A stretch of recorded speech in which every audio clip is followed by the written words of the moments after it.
የቅዱሳን መላእክት የጻድቃን የሰማዕታት በረከት ረድኤት አይለየን። የተከበሩ አባታችን መልአከ አርያም ቆሞስ አባ ገብረ መድኅን ወልደ ሳሙኤል የሊባኖስ ወረዳ ቤተ ክህነት ስራ አስኪያጅ እና የደብረ ሲና ቅዱስ ገብርኤል ካቴድራል ዋና አስተዳዳሪ፣ የተከበሩ መጋቤ ሐዲስ አባ ወልደ ማርያም የዚህ የዛሬ ምስካየ ኅዙናን መድኃኔዓለም ቤተ ክርስቲያን አስተዳዳሪ፣ የተከበሩ አባታችን መልአከ ብርሃን ቆሞስ አባ ጴጥሮስ የጥራብሎስ አመረ ብርሃን ቅድስት ኪዳነ ምሕረት ቤተ ክርስቲያን አስተዳዳሪ፣ የተከበሩ አባታችን መልአከ ምሕረት አባ ኃይለ ማርያም የሳይዳ መርዶሼ ቅድስተ ቅዱሳን ድንግል ማርያም ቤተ ክርስቲያን አስተዳዳሪ፣ እንዲሁም የተከበሩ መጋቤ ሐዲስ መምህር ክብረ ቅዱሳን የዝጋታ ዳግማዊ ደብረ ሊባኖስ ጻድቁ አባታችን አቡነ ተክለ ሃይማኖት ቤተ ክርስቲያን አስተዳዳሪ፣ የተከበሩ አቶ ጌታቸው በኢፌዴሪ መንግስት የሊባኖስ ቆንስላ ጄኔራል ኃላፊ፣ ክቡራን በዚህ ዕለት ከያላችሁበት የተሰባሰባችሁ በተለይም ሁል ጊዜ ከአባቶቻችሁ ጎን ሆናችሁ በዝማሬ እግዚአብሔርን የምታገለግሉ የአምስቱም አድባራት ሰንበት ትምህርት ቤት አገልጋዮች፣ እግዚአብሔር የጠራችሁ ጥሪውን ሰምታችሁ የተሰባሰባችሁ ማህበረ ምዕመናን ወምዕመናት ሁላችሁም በእግዚአብሔር ስም እንደምን አደራችሁ? እንደምን ሰነበታችሁ? እንኳን ለቸሩ መድኃኔዓለም ዓመታዊ በዓል በሰላም በጤና አደረሰን አደረሳችሁ። እንኳን አደረሳችሁ። በቸርነት የጠበቀን ለዚህ ጊዜ ያደረሰ አምላካችን እግዚአብሔር ስሙ የተመሰገነ ይሁን። አሃዱ ሞተ ቤዛ ሁሉ፣ አንዱ ስለ ሁሉ ሞተ በሚል እግዚአብሔር በረዳን መጠን ለጥቂት ደቂቃ እንማማራለን። ሐዋርያው ቅዱስ ጳውሎስ ለቆሮንቶስ ሰዎች ባስተማረው በጻፈው መልእክቱ ሁለተኛ ቆሮንቶስ ምዕራፍ 5 ቁጥር 14 ጀምሮ ይህንን ቃል ተናግሯል። ሁላችሁም ተናገሩ። አንዱ እንደገና ስለ ሁሉ ሞተ። እንግዲያውስ ቀጥሉ። እንግዲያውስ ሁሉ ሞቱ። ይህንን ትምህርት ያስተማረን ሐዋርያው ቅዱስ ጳውሎስ ነው። የእግዚአብሔር ወልድ በሥጋ መሞት ለሰው ልጆች ሁሉ ነፃነት፣ ለሰው ልጆች ሁሉ ክብር፣ ለሰው ልጆች ሁሉ በረከት እንደሆነ የክርስቶስን ቤዛነት የክርስቶስን ሞት ማሰብ ማለት ስለ ሥጋ ፈቃድ፣ ስለ ዓለማዊ ነገር ራስን መግደል፣ ራስን መተው፣ ሁሉን መተው እንደሆነ ተርጉሞ ቅዱስ ጳውሎስ አስተማረ። ዛሬ አንዱ መድኃኔዓለም ስለኛ ስለ ልጆቹ ደካሞች ከመሆናችን የተነሳ በጥፋት በበደል ከመኖራችን የተነሳ ወደ ቀደመ ክብራችን፣ ወደ ርስታችን፣ ወደ ክብራችን፣ ወደ ተፈጠርንበት እንመለስ ዘንድ ስለኛ ሲል ራሱን አሳልፎ የሰጠበትን ዕለት እናስባለን። ይህ ዕለት ግሩም ነው። ይህ ዕለትም አስፈሪ ነው። ይህ ዕለት ሲታሰብ የእግዚአብሔር ቸርነት ምን ያህል ድንቅ እንደሆነ እናስተውላለን። አይምሮ ያለው ማስተዋል የሚችል ሕሊና የተሰጠው ወደኋላ ዞር ብሎ ማሰብ የሚችል ሁሉ ይህንን ዕለት ሲያስብ በሕይወት ዘመኑ ሁሉ የእግዚአብሔርን ውለታና ቸርነት አይረሳም። ደግሞ ፈቃዱን ለመፈጸም ራሱን ያስገዛል፣ ራሱንም ያለማምዳል። ቅዱስ ጳውሎስ አሃዱ ሞተ ቤዛ ሁሉ፣ አንዱ ስለ ሁሉ ሞተ።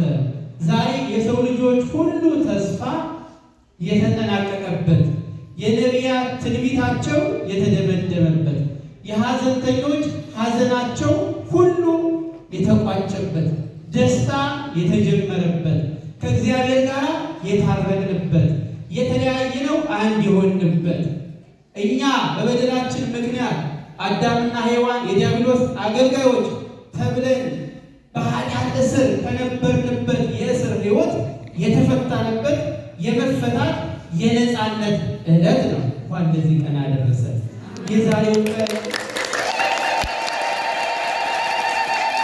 የዛሬው ቀን አንዱ ቸሩ መድኃኔዓለም ስለኛ ራሱን አሳልፎ የሰጠበት ቀን ነው። ቀራንዮውን አስቡ፣ ቸርነቱን አስቡ፣ ርኅራኄውን አስቡ፣ ጌትነቱንም እናስታውስ። ቅዱሳን መላእክት ሲያገለግሉት ከግርማው የተነሳ ከመለኮታዊ ክብሩ የተነሳ በፊቱ መቆችሉ ከሱ ክብር የተነሳ ፊታቸውን በብርሃናዊ ክንፋቸው ሸፍነው የሚያመሰግኑት አምላክ ኢሳይያስ እንዳስተማረ በትንቢተ ኢሳይያስ ምዕራፍ 6 ላይ እንደተመዘገበ በክልኤ ክነፊሆሙ ይከድኑ እግሮሙ ወበክልኤ ክነፊሆሙ ይከድኑ ገጾሙ ወበክልኤ ክነፊሆሙ ይሰሩ። በሁለት ክንፎቻቸው ይሸፍናሉ ከመለኮታዊ ክብሩ የተነሳ እንዳያቃጥላቸው በፊት መቆም አይቻለንም ሲሉ በሁለት ክንፎቻቸው ፊታቸውን ይሸፍናሉ። አንተን በግርማህ ማየት አይቻለንም፣ እኛ ደካሞች ነን፣ ፍጡራን ነን ሲሉ ከተፈጠሩ ጊዜ ጀምሮ እስካሁን ሰዓት እረፍታቸው ምስጋናቸው እረፍታቸው የሆኑ ቅዱሳን መላእክት በዚህ ልክ በመንቀጥቀጥ የሚያመሰግኑት ያ ሰማያዊ አምላክ ያ ኃያል አምላክ ስለኛ ሲል ደካማ ሆነ፣ ስለኛ ሲል ራሱን ባዶ አደረገ፣ ስለኛ ሲል በጲላጦስ አደባባይ ተገኘ፣ ስለኛ ሲል በወንበዴዎች መካከል ዛሬ እንደኛ ተቆጠረ፣ ስለኛ ሲል ሐሰተኞች ተሰባስበው የሐሰት ክስ በሱ ላይ ተነጋገሩ። ይገርማል። እኛ ራቁታችንን ስለነበርን ከክብር ወነበረ ተዋርደን ስለነበረ ክብራችን ይመልስ ዘንድ ውርደታችንን በክብር ያጎናጽፈን ዘንድ ከገነት ስለወጣን ወደ ገነትም እንመለስ ዘንድ ኀፍረታችንን በእሱ ኀፍረት ያረቅልን ዘንድ እሱ እንደ ኃጢአተኞች ተቆጠረ። ቅዱስ ያሬድ እምድኅረ ወሀበ ሥጋሁ ወደሙ ሥጋውን ደሙን በመስቀል ላይ ከሰጠ በኋላ ወለቆ ምስለ ጊጉያን ከመ ይደምረነ ምስለ መልሰ ጻድቃን እኛን ከቅዱሳን ጋር ይጨምረን ዘንድ እሱ ግን ኃጢአተኞች ጋር እንደ ኃጢአተኞች ተቆጠረ። እገሌን ይመስላል ማለት እገሌን ነው ማለት አይደለም። ከኃጢአተኞች ጋር እንደ ኃጢአተኞች ተቆጠረ ማለት ኃጢአት ለባህሪው የማይስማማው አምላክ ነው አይደለም። ነገር ግን እንደ ወንጀለኞች እንደ ክፉዎች ስላሰቡት የእኛን በደል ስለተሸከመ የእኛን መከራ ስለወሰደ እኛን ማንጻት ማዳን ስለፈለገ ኢሳይያስ አስቀድሞ እንደነገረን እንዳስተማረን እነሆ ሕመማችንን ተሸከመ፣ ስለኛ ደከመ፣ ስለኛ ደቀቀ፣ እንወደው ዘንድ ግባት የለውም። ስለኛ ሲል ደም ግባቱን አጥቷል። ስለኛ ሲል ጎስቁሏል። ስለ ሥጋው አልቆ አጥንቱ እስኪቆጠር ድረስ 6666 ጊዜ ተገረፈ። ይህን ነው ኢሳይያስ የሚነግረን። ቅዱስ ጳውሎስ አሐዱ ሞተ ቤዛ ኩሉ፣ አንዱ ክርስቶስ ስለ እናንተ ስለ በደለኞች ሲል ስለ እናንተ መዳን ሲል በመስቀል ላይ ራሱን አሳልፎ ሰጠ። ምን አይነት ፍቅር ነው! እንዘ ይጼልዎ ይጸአሎሙ ወእንዘ ይሃምምዎ ይተቀየሞሙ፣ ሲጠሉት ያልጠላቸው እንደ ላም እንደ እንስሳት ሲጎትቱት በቀኝ በግራ በፊት በኋላ ሆነው ገመድ አስረው መስቀሉን አሸክመው የፊቱ ሲጎትተው ወደፊቱ ሊወድቅ ባለ ጊዜ እንደገና የኋለኛው ሲጎትተው ያለውን ስሜት አስቡት። በዚህ መንገድ ስለኛ ተንገላታ፣ በዚህ መንገድ ስለኛ መከራ ተቀበለ። ለምን? እኛ በመከራ ውስጥ ስለነበርን፣ እኛ በኃጢአት ውስጥ ስለነበርን፣ እኛ ርቀን ስለነበርን። እግዚአብሔር ግን እንዴት ያለ ቸር አምላክ ነው! በእኛ ቃላት፣ በእኛ እውቀት፣ በእኛ ልክ እኮ ተነግሮ ተሰፍሮ ታስቦ እንግሩማን ከግሩማን ሁሉ ግሩም የሆነ ቸርነቱ እንዲህ ነው እንዲያ ነው ተብሎ ተነግሮ የማያልቅ እኛ ሊገባን በምንችለው መጠን ብቻ በእኛ አቅም ቸርነቱን የገለጠልን ርኅራኄው ከአቅማችን ከአይምሯችን በላይ የሆነ አምላክ ቅዱስ ጳውሎስ ይህን እንድናስታውስ ነው የሚመክረን። አሐዱ ሞተ ቤዛ ኩሉ፣ ያ አንዱ ቅዱስ እግዚአብሔር ሞት ለባህሪው የማይስማማው አምላክ በለበሰው ሥጋ በተዋህዶ በከበረው እሱ ክርስቶስ ስለ እናንተ ሲል ሞተ፣ ሞቱን አትርሱ ይላል ቅዱስ ጳውሎስ። እንግዲያውስ እናንተ ስለ እሱ ሞታችኋል። እንግዲያውስ ሁሉ ስለ እሱ ሞቱ። ምን ማለት ነው? አንዱ ስለ እናንተ ከሞተ እናንተ ሲል ራሱን ባዶ ካደረገ እናንተ ስለ ክርስቶስ ስትሉ ሁሉን ነገር ሥጋዊ ነገር በሙሉ መተው አለባቸው ሲል እኮ ነው። አባቶቻችን ሁሉን ትተን ተከተልን ያሉት ከዚህ የተነሳ አይደለም። የክርስቶስ መምጣት ዓላማው ስለገባቸው እኮ ነው። እግዚአብሔር እኮ እኛን የወደደን በእርሱ ፊት የሚወደድ ማንነት ኖሮን እንኳ አይደለም። ያንኮ ሰውን ስንወድ ሰውን ስንቀርብ በራሳችን መስፈርት አይደለም። እንዲህ ታደርግልኛለህ፣ እንዲህ ታደርግልኛለህ ብለን አይደለም። በእግዚአብሔር ፊት የሚወደድ ማንነት ባልነበረን ጊዜ ቅዱስ ጳውሎስ እንዲህ አለ በሮሜ መልእክቱ ምዕራፍ 5 ከቁጥር 10 ጀምሮ ወሶበ ዘጸሩ ንሕነ ለእግዚአብሔር ተሳሃለነ በሞተ ወልዱ። እኛ ለእግዚአብሔር ጠላቶቹ ሳለን ምኖቹ ሳለን አጥፊዎች ሳለን ማለት ነው። ጥፋተኛ ማን ይወደዋል? ጥፋተኛ እናት እንኳን ጥፋተኛ ልጇን አትወድም አይደለም። የወለደች 9 ወር ሙሉ በማህፀኗ የተሸከመች ዓመት የወለደች ልጅ እንኳን እናት እንኳን ልጇ ጥፋተኛ ከሆነ ከሷ ታርቀዋለች። ቅዱስ ጳውሎስ ግን እኛ ጥፋተኞች ሳለን በደለኞች ሳለን ስለኛ ሲል ራሱን ሰጠ። ተሳሃለነ በሞተ ወልዱ፣ በልጁ ሞት በሞቱ ታረቀን፣ ከራሱ ጋር አንድ አደረገን። ዛሬ ይህንን የእርቅ ቀን ነው የምናስበው። ዛሬ ይህንን የመጎብኘት ቀን ነው ቤተክርስቲያን የምታስበው። ዛሬ ይህንን የቸሩ መድኃኔዓለምን ውለታ ነው የምናስበው። ይህን ስናስብ እኔ በልቤ ትሁት የዋህም ነኝ ከኔ ተማሩ ይላል መድኃኔዓለም። እኛ እንዲህ ነን። ይህን ውለታውን ካሰብን እኛ በፍቅር እንኖራለን፣ እኛ በቃሉ እንኖራለን፣ እኛ እንደ ፈቃዱ እንኖራለን፣ እኛ እሱን እናከብረዋለን። ኃጢአትስ የለብንም፣ ኃጢአትስ አልሰራንም። እርሱ እኮ ከኃጢአታችን ሊያነጻን ንጹሕ ሊያደርገን እኮ ነው በመስቀል ላይ የዋለው። ቅዱስ ዮሐንስ በመልእክቱ አንደኛ ዮሐንስ ምዕራፍ 1 ላይ ከቁጥር 7 ጀምሮ ኃጢአት የለብንም ብንል ራሳችንን እናስታለን፣ ሁላችንም በደለኞች ነን። ነገር ግን ኃጢአታችንን ብንናዘዝ ብንታጠብ እግዚአብሔር ከኃጢአታችን ሊያነጻን የታመነ ጻድቅ አምላክ ነው ይላል ሐዋርያው።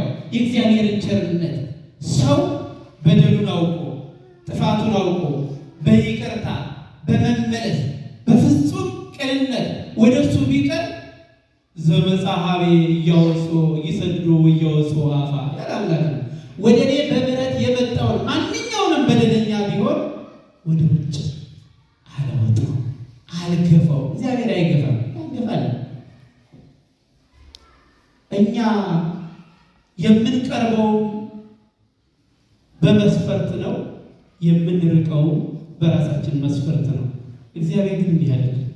እግዚአብሔር እንዲሁ ነው የወደደ፣ እንዲሁ ነው ያከበረ፣ እንዲሁ ነው ስለኛ መዳን መስቀል ላይ ዛሬ የዋለው።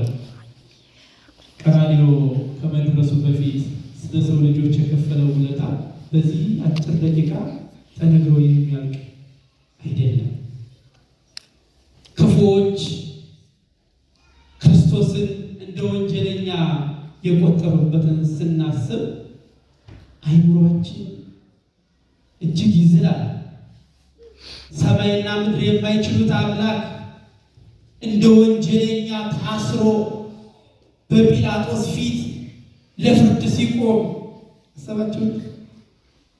የሰማይና የምድር ንጉሥ ሆኖ ሳለ በምድራዊ ነገስታት ፊት ሊፈረድበት ሲቆም ለዚያውም በእንደራሴ ንጉሥ በጲላጦስ በእንደራሴ ንጉሥ እንኳን ሊፈረድበት እሱ ፊት ሲቆም እንዴት አይነት ቸርነት ነው!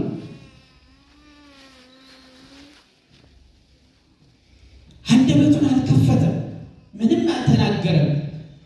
እስቲ ስለ ራስህ ተናገር፣ እኔ ላድንህም ልገድልህም ስልጣን አለኝ ብሎ ጲላጦስ እንኳን ሲያስፈራራው ከላይ ካልተሰጠ በስተቀር እኔን ማዳን መግደል አትችልም። ይህን ከማለት ውጭ ምንም አለ ማለት እንዴት አይነት ትዕግስት ነው! ይህን ስናስብ በትዕግስት መኖር፣ ታጋሽነትን፣ ርኅራኄን ራሳችንን ስለ ክርስትናችን ስንል፣ ስለ እውነት ስንል፣ ስለ ክርስቶስ ቤዛነት ስንል ክፉን መጥራት በጎውን ደግሞ መያዝና መቅረብ እንዳለብን እንመራለን። ያኔ ክፉዎች የሐሰት ክሳቸውን ሲያስተጋቡበት የአይሁድ ንጉሥ ነኝ ብሏል፣ እነሆ ወያኤድሪሶ ምስለ እግዚአብሔር፣ ራሱን ከእግዚአብሔር ጋር ያነጻጽራል፣ ያወዳድራል፣ ራሱን እግዚአብሔር ነኝ ይላል፣ እንዲያውም ለንጉሥ ግብር እንዳይሰጥም ይከለክላል ብለው በሃይማኖትም በፖለቲካ ሲከሱት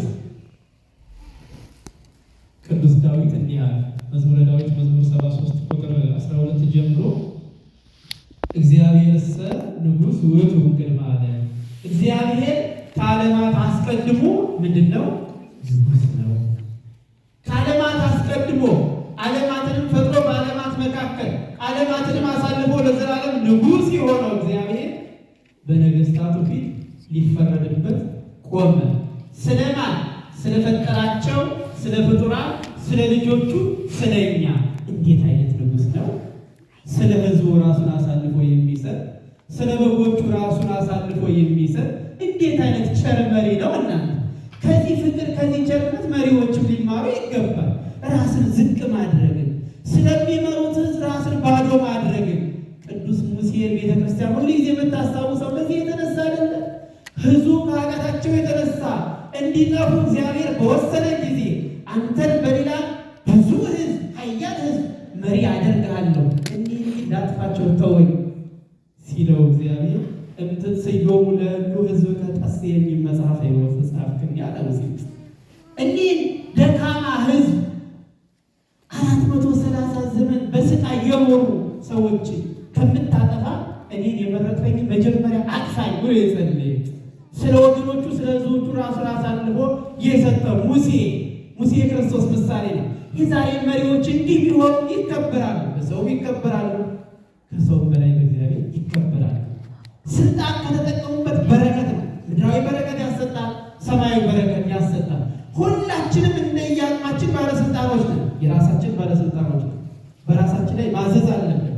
ክፉ በእኛ ላይ እንዳይሰለጥን፣ ኃጢአት በእኛ ላይ እንዳይሰለጥን ሁላችንም እንደየድርሻችን በየቤታችን በየአካባቢያችን እንደየአቅማችን መክሊት አለን። እሱ ስልጣን ነው።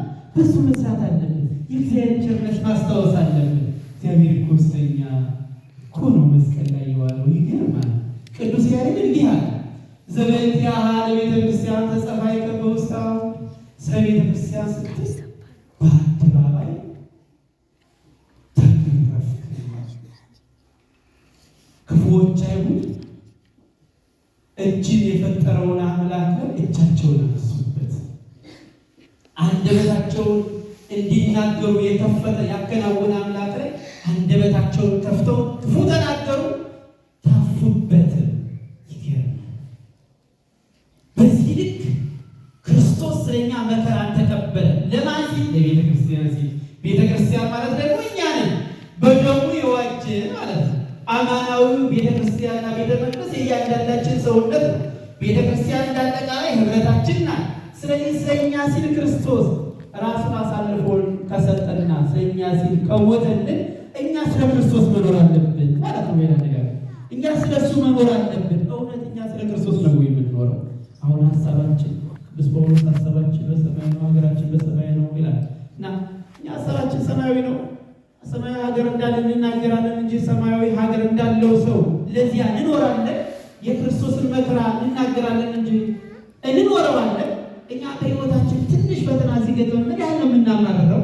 እግዚአብሔር ግን ስለኛ በዚህ ልክ ተፈተነ፣ ራሱን ባዶ አደረገ። ምን አይነት ትህትናስ ነው! በፈጠራቸው በፍጡራን እጅ ሲደበደብ፣ ሲገረፍ፣ ሲተፋበት ሲቆርጡ፣ ሰው ሲዘርፉ፣ ሲያሰቃዩ ከነበሩ ወንጀለኞች ጋር እኩል ሲያሰልፉት፣ እንዲያውም ከነሱ በላይ ነው ብለው በመካከል ሲያቆሙ እኔም ከእሷ ጋር ታነጻጽሪያለሽ እንዴ ብለን እኛ ስለ ራሳችን ከፍ አድርገን እንናገር? እኔ እኮ ከእሷ ጋር እኩል አይደለሁም። ምን አስበህ ነው? ምን አስበሽ ነው? እኔ እኮ እንዲህ ነኝ እንላለን እኛ እኮ። ክርስቶስ እንዴት እኔን ከበርባር ጋር እኩል፣ እኔን ከጥጦስ ጋር እንዴት እኩል አላለም እኮ። በዚያ በምድረ ግብፅ በሚንከራተትበት ጊዜ በእናቱ ጀርባ ሆኖ ሊቀቡት የመጡ ወንበዴዎች ነበሩ። እነዚህ ወንበዴዎች እግዚአብሔር ከውድና ዓለም ከጥፋት ዓለም መርጦ በቀኝና በግራ እንዲሰቀሉ ያደረጋቸው አንዱ የበረከት አንዱ ደግሞ በዚያ የድነት ቦታ ቆሞ ያልተጠቀመበት። ስንቶቻችን እድሜያችንን፣ ዘመናችንን፣ እውቀታችንን፣ አገልግሎታችን ለበረከት ተጠቅመነው ይሆን? ታስታውሳላችሁ? ዕለተ ስቅለቱን ስናስብ በቀኝም በግራ እኩል የተሰቀሉ ሰዎች ነበሩ። ክርስቶስን እኩል የማየት እኩል የመስማት መከራውን እኩል የመካፈል የተአምራትን ሁኔታ እኩል የማየት እድል የነበራቸው ሰዎች ነበሩ። እኩል ግን አልተጠቀሙ። እኛም እንዲሁ ነው። ቤተክርስቲያን ለእኛ እኩል ነው አገልግሎቷን የምትሰጠው። ወንጌል ለእኛ እኩል ነው የሚነገረን። እግዚአብሔርን እኛን ያለማደራት እኩል ነው የሚወደን። ግን እኩል የበረከት ተጠቃሚዎች ነን ወይ ነው ጥያቄ። እኩል እኛ እግዚአብሔርን እንወደዋለን ወይ? እንደ በቀኝ እንደተሰቀለው ወንበዴ ወደ ልቡናችን ተመልሰን ጥፋታችን እናያለን ወይ? ያኛው ሰው እኮ ክርስቶስ ስለሱ እየሞተለት ረድስኩ መስቀልከ ንራይ ወንመንብከ እያለ ያማው ነበር። ሐሜተኛ ሰው ሁሉ ያለ ቦታው ያማል። እናንተ ይገርማል። ሰው ተሰቅሎም ያማል። አያሳዝንም? መስቀል ላይ ሆኖ እስቲ እውነት አንተ አምላክ ከሆንክ ራስን አድን እኛንም አድነን፣ በሌላ አነጋገር አንተ አምላክ አይደለህም እያለው ሎቱ ስብሐት እንዲህ ሲናገር አንተ ሰው መስቀል ላይ ሆነን እንኳን አትፈራውም አምላክህን? አሁን እንኳን ትንሽ ወደ ልብህ አትመለስም? ይገርማል። ቤተ ክርስቲያን ላይ ሆነን እንኳን ግፍ ስንሰራ፣ ቤተ መቅደሱ ላይ ሆነን ግፍ ስንሰራ፣ አገልግሎት ላይ ሆነን ግፍ ስንሰራ፣ በክርስቶስ ደም ታትመን ክርስቲያኖች ነን ተብለን የክርስቶስ አካል ሆነን የክርስቶስ አካል ሊያደርገው የማይገባው ስራ ስንሰራ አያሳዝንም? አትፈራውምን አለ። ያኛው ግን ብልህ ነበር። ጊዜውን የተጠቀመ ባለቀ ደቂቃ ባለቀ ሰዓት በሞትና በሕይወት መካከል ባለበት ሰዓት ቆም ብሎ ማስተዋል ይቻላል። እንዲህ አይነቱ ልቡና እግዚአብሔር ለሁላችን የሚያደርግ እንዲህ ማስተዋል ያስፈልጋል። እንደ ነዲያ ወንጌል ሲነገር ለኔ ነው ብሎ መስማት ማለት ነው። ያ ሰው ግን አይ ሰው እኮ በተፈጥሮ ክቡር በእግዚአብሔር ምሳሌ የተፈጠረ ሰው ብቻ እኮ ነው። ሰው አስተዋይ ነው፣ ማስተዋልም አለበት። ፀሐይ፣ ጨረቃ ብርሃናቸውን ሲነሱ አይ አይደለም፣ ከዋክብት ብርሃናቸውን ሲነሱ አይ፣ መቃብራት ሲከፈቱ አይ፣ ሙታን ሲነሱ አይ፣ አለቶች ሲሰነጣጠቁ አይ፣ ተደነቀ። ቤተ መቅደሱ በመልአኩ በቅዱስ ገብርኤል ሰይፍ መጋረጃው ከሁለት ስንጥቅ ሲል አይ፣ ያኔ እውነት አምላክ ነው። ያኔ ተዘከረኒ ይዞ በውስተ መንግሥትከ፣ ስለ እኔ የተሰቀልከው አንተ በእውነት የእኔ አምላክ ነህ ብሎ አመነ ማለት ነው። ያኔ አምኖ ያኔ የትህትና ስራ የሃይማኖት ስራ ምግባር ታየበት። ምግባሩም ልመና ነው፣ ኃጢአቱን መናዘዙ ነው፣ በደሉን ማወቁ ነው፣ በክርስቶስ ፊት ራሱን አሳልፎ መስጠቱ ነው። በድያለሁ እባክህ በመንግስት በመጣህ ጊዜ አስበኝ። እንዲህ እንድንለው ነው እግዚአብሔር የሚፈልግ። ምንም ልንሆን እንችላለን። እግዚአብሔር ፊት ግን ሁላችንም በንስሐ ስንቀርብ እጆቹን ዘርግቶ የሚቀበልን ቸር አምላክ እኮ ነው። ንዑ ኀቤየ ስሩሃ ወክቡዳነ ጾም ወአነ አዕርፈክሙ አለ። እንደ እግዚአብሔር ያለ እረፍት ማን አለ? በማቴዎስ ወንጌል ምዕራፍ 11 ቁጥር 28 ላይ እናንተ ኃጢአተኞች ሸክማችሁ የከበደ ወደ እኔ ኑ።